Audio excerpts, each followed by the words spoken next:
We are going to head into our next and last speaker of the day, top of the hour. We have Chuck Budreau. Now, again, we have another situation where if I was to try to list all of his accolades, we'd be here for an entire day. But one of the most recent things is his publication of his first book, Safe AI.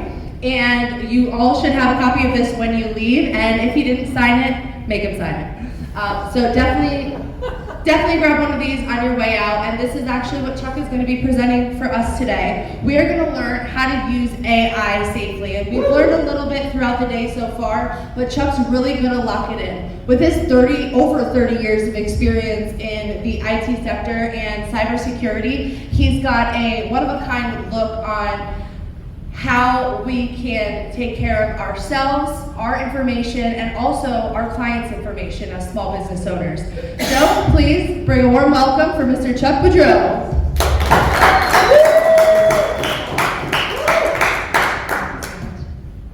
Thank you.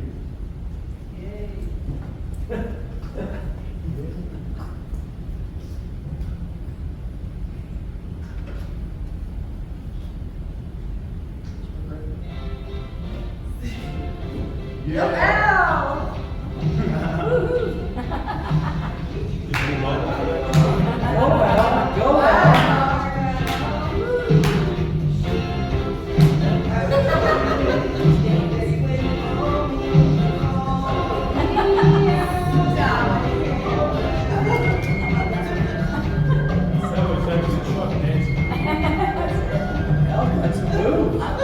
This was not good. Everybody meet my pal AIL, wave hi. AIL came from a very interesting thing. By the way, Al. Stop. Oh no, here comes Al. That's the impressive part. Thank you.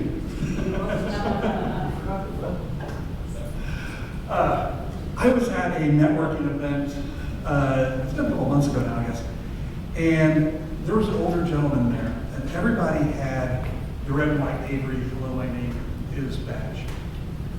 And his name was Al, but he wrote it just like this.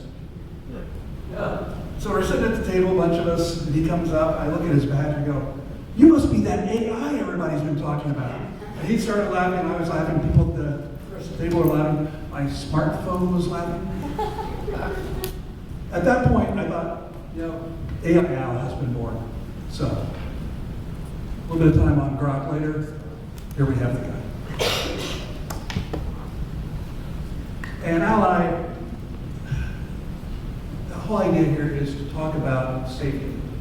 And I know, Clay, you talked on it a bit, and I'm probably going to repeat some of the stuff you said, because what you said was right in line.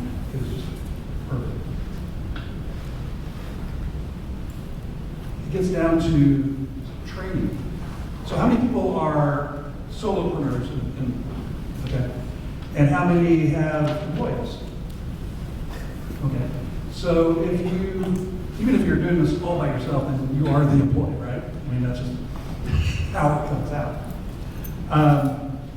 Your employee can be your greatest weakness, or it can be your greatest strength in your business. The idea here is we need to know what tools are being used in your business. That should be really basic, right? You should know if somebody is using the latest and greatest AI engine that they think is really cool. You should know that they're using that.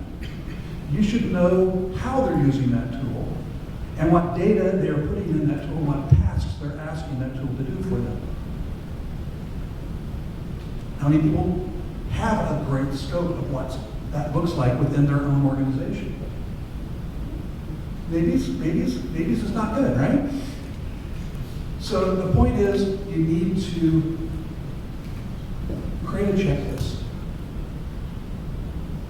Now this isn't saying only use the checklist. The first thing you do is you find out what is being used, what it's being used for, how it's being used, what data is being put into it.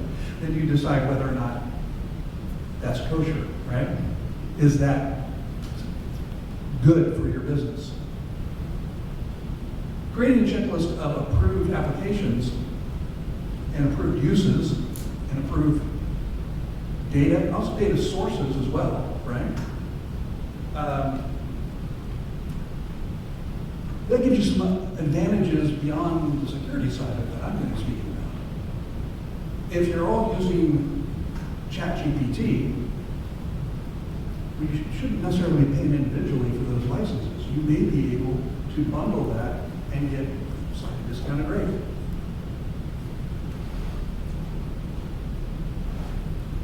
In the company I work for, it's a healthcare company, number 20 on the Fortune 500. I run a cybersecurity program for them. I've been with them for about 11 years now. My whole thing is data security. How many people remember green bar paper? Okay, so we're all approaching retirement, right? My father ran a mainframe room back in the 70s. And he would bring home reams of used green bar paper and punch cards. Oh my God. Yeah. He said he was the last guy working for the company that knew how to rewire a punch card sorter. That's the 82-column punch cards, wasn't it? Yeah. My brother and I, and actually even the neighbor kids, we took that green bar paper, we took those punch cards, we would cut them up, we'd draw on them. That was our toys. I mean, it was like an endless supply. Today, you know what I'd call that? A data breach. That has reports on it. There was maybe sensitive information on it. I don't know. I didn't care what was written on it. I was cutting it out and drawing pictures of Battlestar Galactica ships and stuff like that on there, right? But today, that would be that'd be data leakage. And Clay, you touched on this actually quite well. How this relates to AI, aside from Al holding the paper, is imagine taking those reports and dropping them into an AI engine that's got no controls on it. We talked about large learning models. They have their own repositories of data that they train on initially, but they also can train on the data that is imported into them. There's a configuration setting, and sometimes it pops up when you first use it, sometimes it doesn't. You have to go into the settings to get to it. That says, allow whatever the name of the engine is to use my data to train and improve the model. It sounds like a super idea, right? You're helping make that tool better. But what's the expense of it? The expense of it is your reports, your data could be learned by the model. And if the wrong person writes the right prompt in the wrong way, it could show up on their screen. And there are actually hackers out there that are constantly probing these systems to pull that data out. They were actually the early adopters of AI. Now, they've been using bot armies forever. Used to be all they could do with them is do a denial of service attack, which would bring a major corporation's website down for days on end. That's all they could do, right? But today, they really, really are scouring these systems looking for that data. There's another piece of this too. And again, Clay, you mentioned this a little bit, but this is kind of a different way of looking at it. This is about the memory that these systems have of your data locally or within your account. How many people are using one of these engines today, and when you log in, all you have is a username and password to protect it? If they manage to guess your username and password through whatever nefarious means they do that with, they can go in and look at the history of everything you've ever run in there if you haven't cleared your history recently. Everything. They don't have to scrape the data. They can literally go in and look at your prompts as if they are you. Now there's options to, again, you can go into the settings to clear your history periodically in most of the engines. There's also a nice little button there that says, clear my data now. So keep in mind, and if you've got some particularly sensitive prompts, you may want to go in and clear those individual conversations, those individual chats out of your history. So they're not there for the duration in case somebody stumbles onto your thing. I mean, I know I'm guilty of it. I noticed about a year ago that my MySpace account was still active. MySpace, right? Yeah, remember our friend Tom? Yeah, so mind you, there was nothing out there, but you log into these tools, you use them for a while, something new and shiny comes along, you forget about the one you used every single day for the last year and move on to the next one. So you decide to go off the cloud and drop ChatGPT, right? Your account's still there if you haven't cleared it out. Now it's not going to be watched. All of this is the dark side of AI.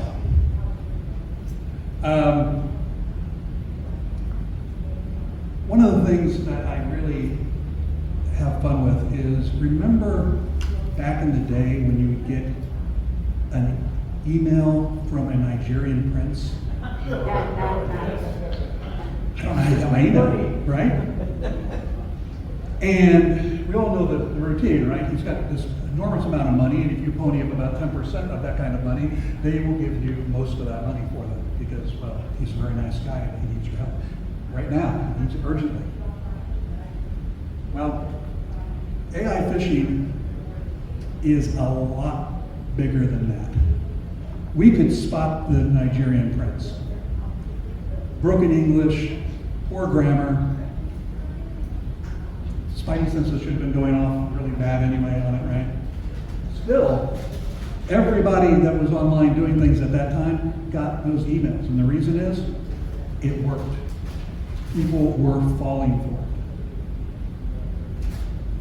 it. Today, you'll get an AI-enhanced phishing email. Maybe it's not an email. It could be from your text message, SMS. We call that smishing instead of phishing. We love playing games with these things. You can do a voice version that comes over your phone, right? Phishing. But today, when these phishing attacks happen, they look like they're coming from somebody you know. There's no more broken English. There's no more bad grammar. And I think it was mentioned earlier, one of the conversations I was hearing, about how if you have an email you're wanting to send out, you want to make sure that it doesn't upset them, make sure it sounds good, right? You'll just drop it into your engine and say, polish this email, drop it in there, and it'll keep exactly what you want, but it'll make it just a little more professional, or take the edge off and make it a little more friendly. Turn something that was going to be a scathing thing into a, let's not do that again, right? Well, these phishing guys can do the same thing with their emails. In fact, they were one of the first ones that were doing that with their emails. They can scrape your social media. And Ruth was telling us the good side of that earlier. But they can scrape your social media to find out who you work for, who you work with, who your boss is, who your customers are. They can probably guess who your team is if they scrape things correctly and make an email go to you that sounds like it is from that person. So suddenly you get an email from Bob. Well, you know Bob in accounting, he's a good guy, right? He's asking you to do something, and he's pretty urgent about what needs to be done. And it's that urgent thing that you need to keep in mind. Every one of these guys, every one of these emails, it's urgent. You've got to do it now. I need your help. Please help me, right? I'm stuck in France and I need $3,000 transferred to me, right? a company, I think it was in South Korea, that one of their finance guys got called into a video chat with their CFO. And the guy knew the CFO, he works with him all the time. In that video call, in that boardroom, was several recognizable members of the board, C-level people. He knew all these people. They were like, we need your help. The company needs your help. We've got to get these funds transferred to these accounts stat, or the company is going under. He transferred over $35 million to multiple accounts because his boss, the CFO, was on the end of a video call and told him to do something. It took a couple of days before they realized what had happened. The CFO was not on that call. Everybody in that room, it was a deep fake. They sounded like them, they looked like them, their mannerisms, everything matched. There's a live conversation going on. $35 million done.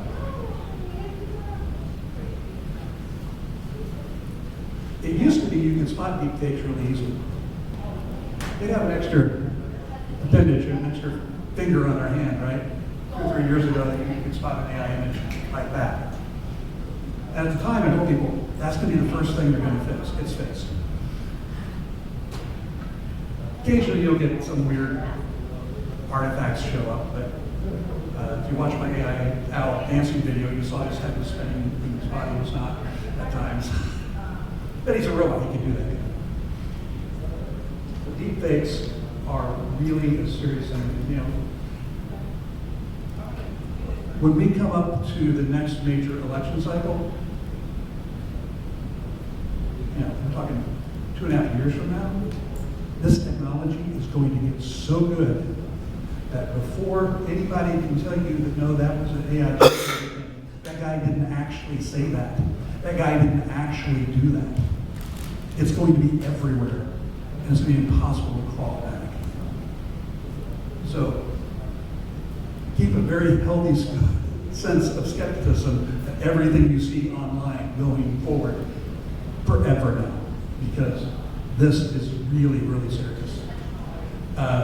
So anyway, the other day, there was a thing that popped up on our social media showing some poor dog that had been left outside the shelter and it was starving, really pulling at their heartstrings, and it was all AI generated. Like, why? You know? We'll get enough of those in the infomercials.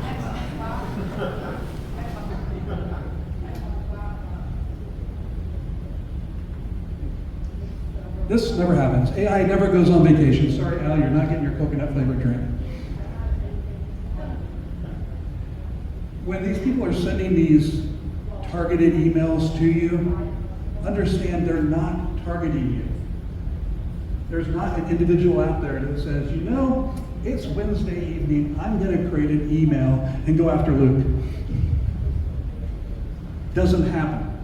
Instead, they have a bot, an agent, that goes out again and scrapes all this information, finds likely candidates, which, sorry, you're the example right now, likely candidates that they can find enough information on in order to create that type of an attack. And then they send out tens of thousands of those very targeted attacks. So, you know when the prime time for hackers is? The holiday season. All of us on cybersecurity teams, we're short-staffed. Everybody's taking vacation, especially at the end of the year when you got to use them or lose them, right? So we're short-staffed. It doesn't take any extra effort from them. They just crank up the bots a little hotter, and they go to town.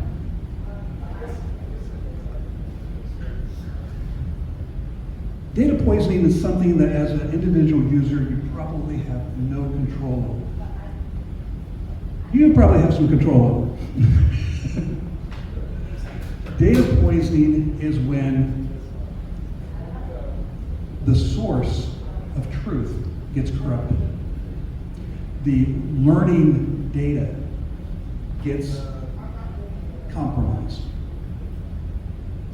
Data poisoning is, hey, we know that everybody who needs this piece of information goes out to this particular government website and pulls out this week's reports.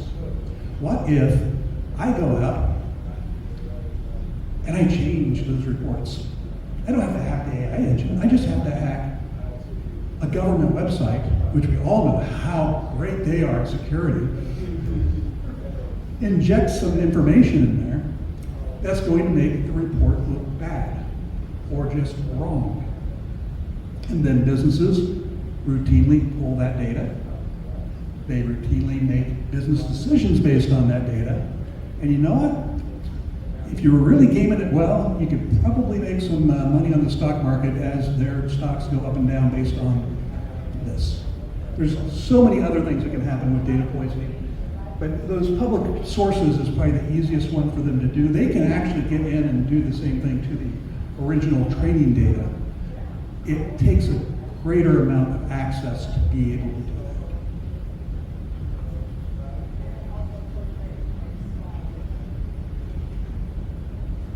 It's all down to good basic IT hygiene.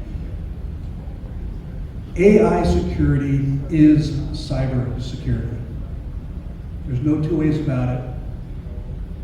The problem with AI security is AI moves at such a lightning pace. There was a company back in February, you probably know this story. They ran chatbots for other websites. And as part of that, they had to have a lot of APIs to allow their customers' websites to talk back to their AI engines in order to make that communication. They'd actually hired a white hat company to go off and determine whether or not their system was set up well and was secure. It wasn't. The company had actually published a list of their APIs, and think of the API as just a communication channel between applications. And it's typically secured by some form of a certificate, which is kind of a username and password on steroids. They had published publicly a list of their APIs. The bot actually went out and found that several of their APIs had no access controls on them at all. They are open and free access to the internet. Once they got in there, they were able to do what they refer to as prompt injection, which is taking what you normally would type in as a prompt at a AI chatbot, right? The may I help you type thing. And instead of putting in a normal question, you put in commands or code. If programmed properly, it shouldn't allow you to put that kind of thing in there and accept that. No, theirs did. It allowed that. They ended up getting access to the network of that company. They could move laterally, they got into the databases, they were able to do SQL injection attacks there, they were able to retrieve data from every chat that had ever happened in that system. And keep in mind, all they did was chats for all these other companies out there. So it's hygiene. Those APIs should have been locked down. The code should have been written to not allow prompt injection. Their SQL systems should have been set up not to allow SQL injection. Yes, a person could do that. A person could go off, research that, find those APIs, start pounding away, putting in different prompts until they finally were able to get some prompt injection to function. But it couldn't do it in the amount of time that this took. From the time that they started exploring the APIs to being able to exfiltrate live data out of that system was 2 hours. No cybersecurity team would ever notice it had happened, let alone stop it. Because that is such a quick blip, it would look like an anomaly. It would look like something that, well, what could happen in that short time? Normally, when we talk about data breaches, we're talking months worth of dwell time, where they log in and then they're in the systems for literally months looking for things. And they were in and out in 2 hours.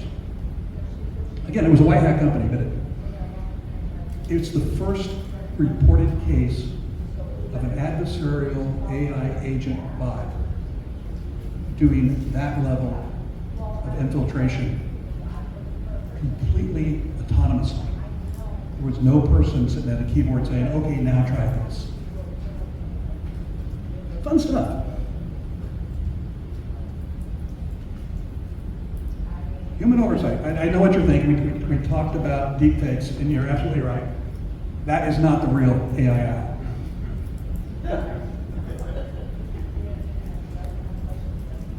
You covered this really well, Clay. Always have a human in the decision chain. Again, I work for a major healthcare company. One of our competitors, not ours, early on adopted an AI agent to review pre-authorizations for surgeries. And it denied a lot. And there wasn't a person looking at it going, no, that's not right. Naturally, their stocks tanked. That actually brought down the whole industry a little bit. But immediately when all of these open AIs happened and were available, you know what our company did? We blocked every single one of them from our network. Our devices could not go out to ChatGPT, could not go out to Claude.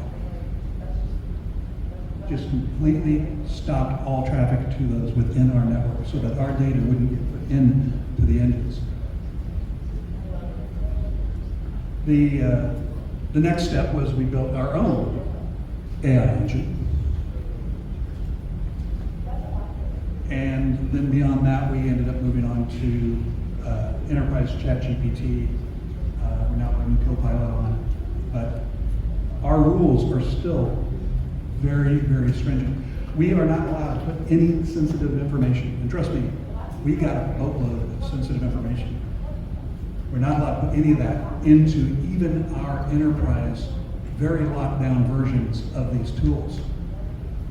Because do we trust it? The answer is no. There's another little piece to it. We've got over 100,000 employees and consultants internally. That might as well be public, right? But in the end, it's we don't trust it. Yes, they say they're not going to train off of our data. They say that our data is not going to be at risk. No, we do not believe them. And even if we did, it's too much of a risk. So we go back to de-identifying the data. As we were saying earlier.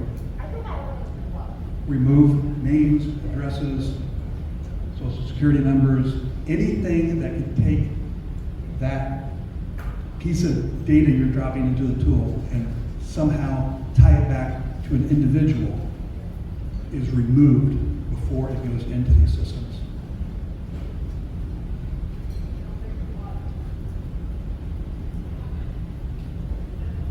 So AI is a hugely powerful tool. Everybody is running off, trying all the new shiny objects. The key is to make sure that you do it intelligently, you understand your risks. That's what's in my book. It's largely about awareness and making sure your team is aware, making sure you understand what it is that your team is using these tools for and how they're interacting with your data. Because in the end, your data is the key to your productivity, your competitive edge, your finances, and your reputation. And that last one, you lose your reputation, you can't buy it back. So you go putting something in there, say you're a marketing company and you put your biggest client's new ad campaign out there and somebody else pulls it down. It doesn't look so good. So it's not all downers. It's just use it with common sense. Don't get caught up in the new wave. As new tools come out, evaluate them, not just block them, but evaluate them, see which ones might make sense to use. And it gets down to what is it you're using the tools for, right? Are you doing analytics with it? Are you automating routine tasks? Or are you making silly robot images?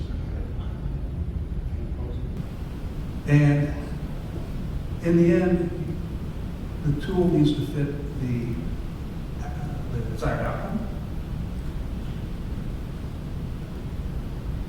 And I think I'll do it.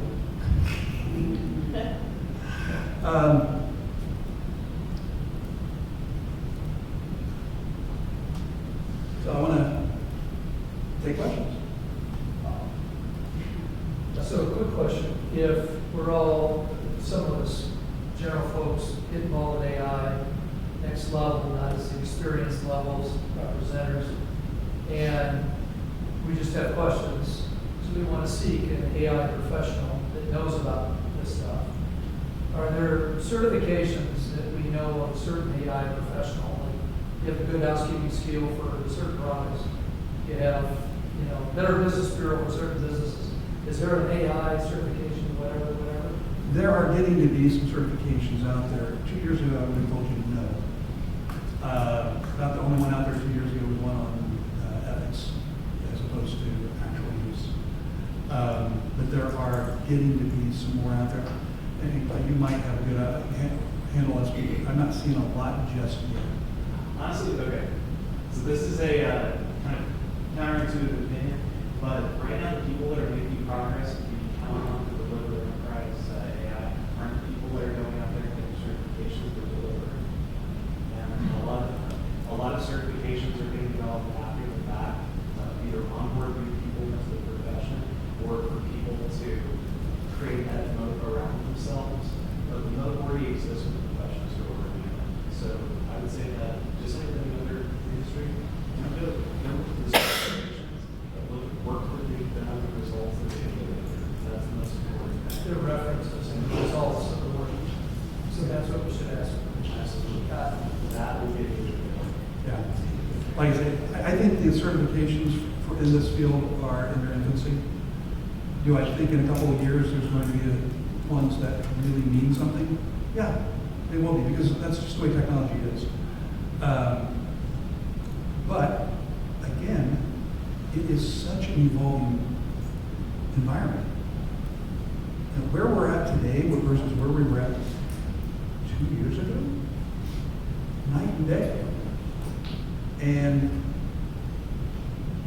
it's like, had I, straight out of high school in the mid-'80s, gone off and got a computer science degree, that would in no way qualify me to do the job I'm doing today. Because everything has changed since then.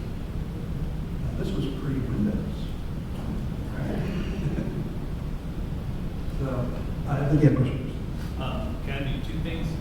Yeah. One, I'm going to tell Doug, there was this guy who's a registration company who said, hey, we have this AI external franchise who's saying he'll do all of these things for us, blah, blah. And I was like, take his company, throw it into ChatGPT, throw it in Gemini and say, hey, what can you tell me about this? And it's funny because when we did, it said this business shows no demos, nothing with AI. They were huge in digital marketing, but they had nothing with AI. So I was like, answers right there. So take their information, throw it in. My question was, so, nowadays we're all trying to put content out, right, on social media. How do we safely physically protect our face, our voice, or whatever else? That is a great question, and honestly, I don't know. I don't have an answer. I think that's the answer. It's too late. Facial recognition on your phone. As someone who's been in cybersecurity for over a decade, I'll tell you straight out, it's not about stopping them from getting your data. Everybody in here has had their data leaked, right? Tell me if anybody hasn't seen their data leaked, raise their hand. Because it's, you know, your information is out there. It doesn't mean you don't protect it to stop it from being further abused, but it is out there. Let's go look at it. We'll get both the answer and the question. So the previous question before, I think the answer is you kind of have to copyright your digital footprint, if you will. I don't know if that's a thing, or maybe that's a... Well, that would be nice to prevent other people from using it commercially, yes. If you're in danger of that. But that doesn't stop the deep fakers from utilizing it. So, earlier, when we were talking about AI and automation, okay, it seemed a lot of people here had the same type of, hey, what is the most tedious thing that you want to do, or the thing that you're bad at? It seems the general consensus was follow-up. Like follow-up emails, right? Now we've covered into, hey, we don't want to put anybody's PII out there. Well, isn't it essentially a follow-up email, putting somebody else's information out there? So even if I don't send it, just the fact that I'm loading it into a ChatGPT or a Claude, or loading it somewhere, putting that PII out there, how do I safeguard that? Even if I'm not, like, obviously we've covered, like, hey, if I'm sending something to a client, you want to read it. You want to read every word that it writes, because, you know, you don't want to send it the bill when it was meant to go to Jim, right? That's going to, you're going to have egg on your face in that aspect. But just loading it is loading PII. So Where's the safeguard, or where's the fine line, if you will? So email is problematic to begin with. I'm sorry? Email is problematic to begin with, Agreed. even outside of the whole AI stuff. Correct. Because email is not encrypted. Right. Everything under the sun today Okay. is encrypted. Email is not. How that has allowed you to continue is beyond. I'm so sorry. I mean, even your Facebook chat is now encrypted. I'm trying to figure out why I have to fax medical workers and I can't email on medical workers. Yeah. That's a different topic altogether. We're not- Yeah, well, and that's the reason, is because with, I'm just trying to. I understand the question about fax, because fax makes no sense. No. But again, email is easier to copy and intercept than fax, and it is also unencrypted. Fax is kind of a point thing. Yes, you could have a man in the middle, and that would be that. Right. But outside of that, Yeah. even just generating the email, like I said, is putting somebody's PII out there. Yeah. So where that, I mean, this may, yeah, Clay, you may be better answer this question. Can I give it a shot? You can absolutely give it a There's shot. a distinction between authorized use and unauthorized use. Right. And a presumption of ethical use of a person's data is that you have the authorization to be able to use it. I mean, for example, right now, if you were to reach out by SMS, there are opt-in laws for a lot of it. Correct. So the question is, are you allowed to use it in the first place? Because ultimately, the data exists, therefore it's going to be used. I don't think the question is the data used or not? It's, are you allowed to use it or not? Who is allowed to use it, for what purpose, and in what context? But it is a serious question to ask, are you exposing that customer potentially or other person to liability? What risks are you creating for That's- them by putting that out there? Correct. Now, I'm Yeah. authorized to use an email, like if you and I are emailing, right? If I'm doing some financial services for you and we're emailing back and forth, now I'm typically very careful. I'm not gonna put anything personal financial stuff into an email. That's very impersonal, right? That's more of an in-face conversation to have. But by me sending that email, there is a risk there, and we both understand that. But if I take that same information that I'm sending you in an email and I load that into an AI, now I've loaded it somewhere else.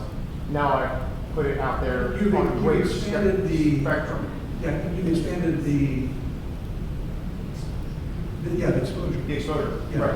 And is there, how do I safeguard that? Am I asking the there's a ton of hands up there. I'm probably way too much You time. use Microsoft Copilot, you gotta use what is meeting the regulatory requirements from the side. So Microsoft Copilot will safeguard your data. So that's an AI, it's basically an AI that Claude behind the scenes. Right. But you're using Copilot to make sure that data stays within your integrity. But it's still putting it out there. It's not. It's No, still storing it. Can I answer that? You can. Don't use automation unless you have controls. And the level of controls that you need to have correspond to the level of automation. That's why I want to connect with you. We'll connect more on that. But in general, right, Yeah. there is an important point there that you have to accept responsibility for whatever you're introducing onto the ecosystem. And- And you need to be aware of the risks that you're creating and manage that appropriately. If you're not, get a professional to do it for you. And certain types of communications are generally accepted. And that's what the email is. Now, if you accidentally, or even on purpose, do a reply all to a huge group and include some new information that is PII or PHI, that's on you. I agree. Right? I was just- And that's one of the big things too, when you're using emails, basically email security. And you know, there's tools out there to, you know, the enterprise use all the time to help prevent exfiltration of data in that way. So if I'm sending an email from my corporate email address and it includes somebody's social security number, it will get blocked. It will not go out. That's great. That's right there. Yeah, Yeah, I like that censorship right there. yeah. I mean, I never knew that any of Yeah, and there are tools, there's browser extensions, and I mentioned a couple in my book. Yeah. On AI. If you start putting sensitive information into the AI, the browser extension can actually catch that and call it out for you and prevent it from being sent upstream. So just the fact that you entered it in there, where does it go from that? Well, at that point, the browser is in between you and the engine. So you're looking at the GUI, the interface. The extension scrapes it before it allows it to go out, and it says, "Are you sure you want to do this?" Or prevents it, depending on what you're saying. You want to jump in? So on that, in your model on Gemini, on Gemini, you can put, I don't want the information on this chat to feed the model, right? There's another thing you can do, you can pull an element down to your desktop, but it's only the closest. Yes. You can do that. You can create a closed system just within your desktop. Now, that CPU you have, these have like 64 meg, RAM, because it needs to monitor, right? So if you don't, it'll lock you. It is not time because happening. But you can lock it down and close the AI system onto your desktop. Okay. And that's the best thing I would say. If you're in some proprietary area or Yeah. close them down.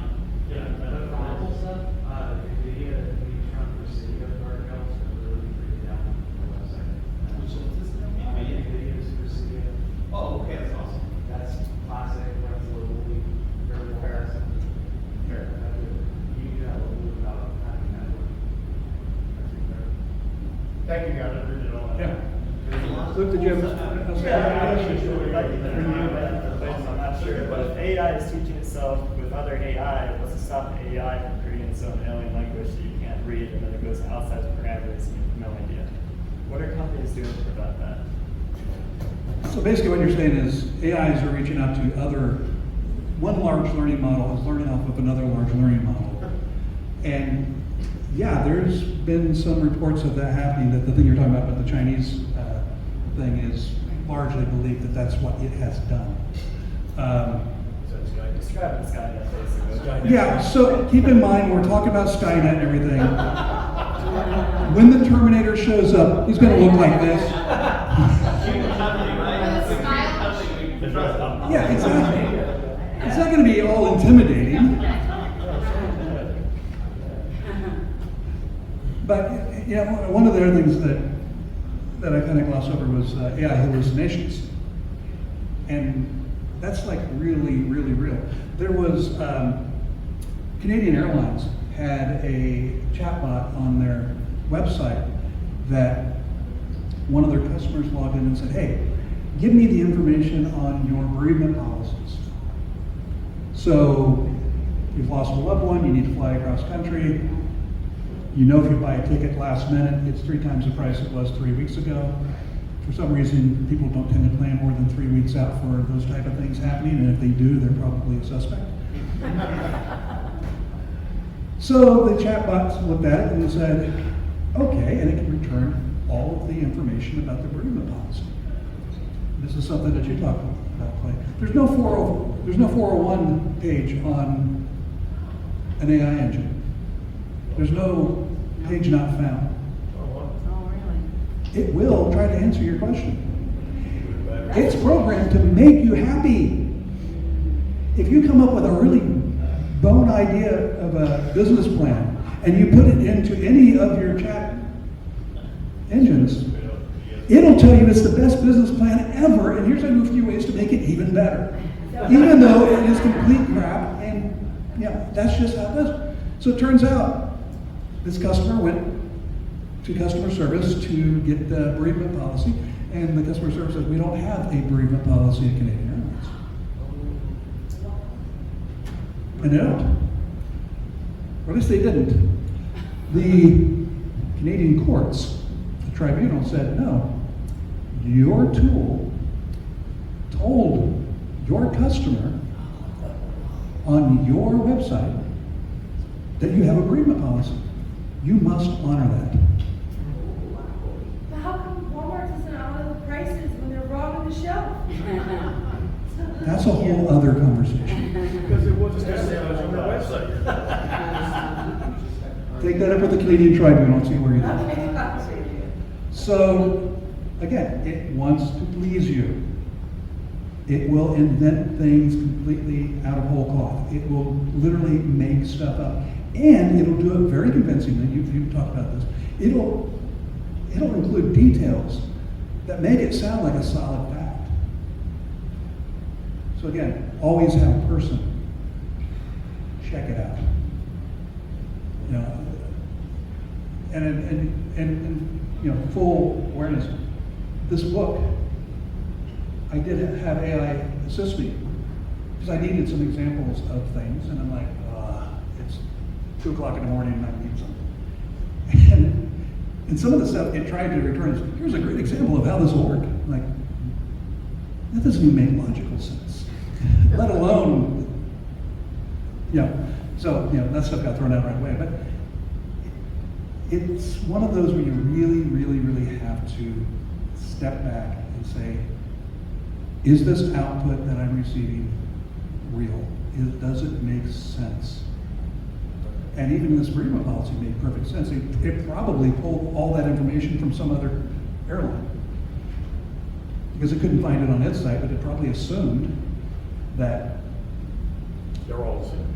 the same, or my parent company would be just as good as that guy's, right?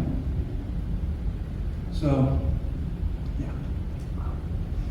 there's always something new happening, and AI safety is not something that you're going to learn about today, read a book about, and have it all down, because tomorrow new things are going to pop up on the horizon. Continuous education is what you need. Again, thank you so much. And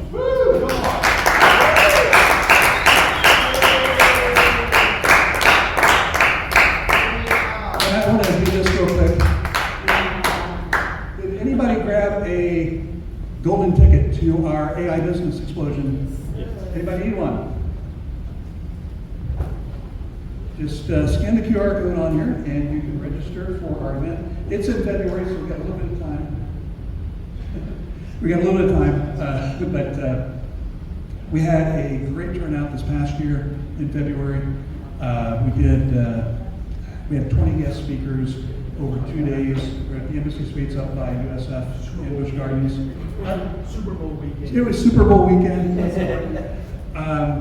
And it was Super Bowl weekend, and we felt like that probably restricted some people that were going to travel to the show because they wanted to be home for their Super Bowl parties. I actually had a couple people come up to me and say, well, they're on the other side of the state and they want to get back to prepare for their Super Bowl party. So they actually, bugged out like midway through Saturday, right? So this year we're holding it on the same weekend. We talked to the NFL and they agreed to move the Super Bowl out 1 week so that we could have our weekend. That's just how nice the guys does to people. Okay, I didn't talk to the NFL. Our people talked to their people, they did lunch, they worked it out. So, Al did it. this is what your AI assistant should look like, right? Yeah. Thanks again, and next we're going to be doing a little bit of a roundtable-ish.